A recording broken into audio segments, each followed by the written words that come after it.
আমি এই ব্যাপারটিতে বলার চেষ্টা করছি এবং এই ব্যাপারটি নিয়ে আমি অনেক বক্তব্য দিয়েছি।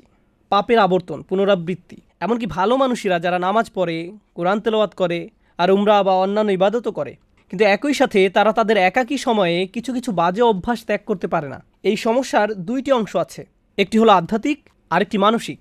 আমাদেরকে উভয় দিকেই নজর দিতে হবে।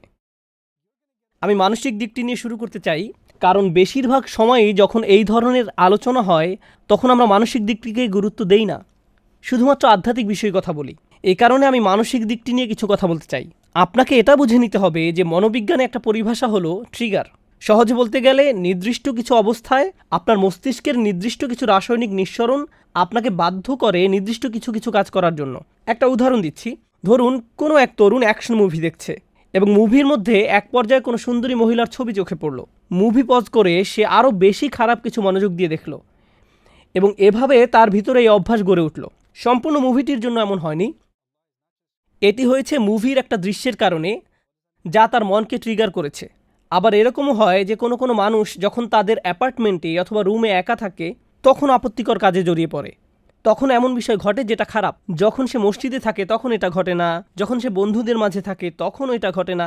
এ ব্যাপারে প্রথম উপদেশ হলো, আপনাকে প্রথমে এটা শনাক্ত করতে হবে যে একাকী থাকার কোন সময়টিতে আপনি পাপ কাজে জড়িয়ে পড়েন, আপনি কোথায় থাকাকালীন এটা ঘটে, কোন নির্দিষ্ট সময় এটা ঘটে। আর আপনি যদি এই সমস্যা ঘটার স্থান, সময় এবং পরিস্থিতিগুলোকে শনাক্ত করতে পারেন, তখন আপনাকে এই পরিস্থিতিগুলোকে পরিবর্তন করার চেষ্টা করতে হবে।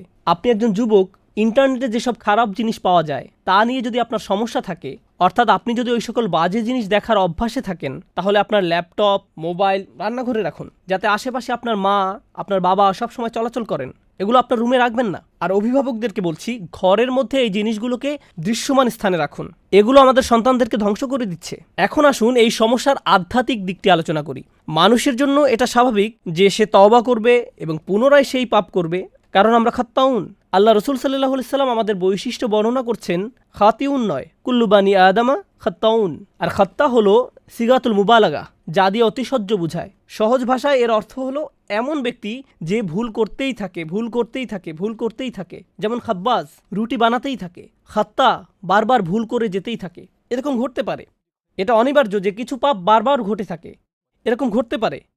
কিন্তু যদি আপনার মনের কোণে এরকম কোনো চিন্তা থাকে, যে মুহূর্তে আমি তওবা করছি 3 সপ্তাহ পরে তো সেই পাপটি আমি আবার করবই, যদি আপনার মনের কোণে এই ধরনের কোনো চিন্তা থাকে, তাহলে লাইসাতিত তাওবাতু লিল্লাযিনা ইয়ামালুনা সাইয়্যাত, তওবা এমন ধরনের লোকদের জন্য নয় যারা নিয়মিত খারাপ কাজ করে। আল্লাহ বলেন, ওয়ালাম ইউসিররু আলা মা ফাআলু, তারা নিজেদের কাজকর্মের জন্য হঠকারিতা প্রদর্শন করে না। অন্যভাবে বলতে গেলে আপনাকে একনিষ্ঠভাবে জেনে বুঝে মৌখিক প্রতিজ্ঞা করতে হবে যে আমাকে এই কাজটা বন্ধ করতেই হবে। এরকম না যে আপনি একবার কান্নাকাটি করলেন, এরপর আল্লাহর কাছে বললেন আমি অত্যন্ত দুঃখিত, আমি বিশ্বাস করতে পারছি না যে এই কাজটা আমি করেছি, আর আবার একই কাজ করেন।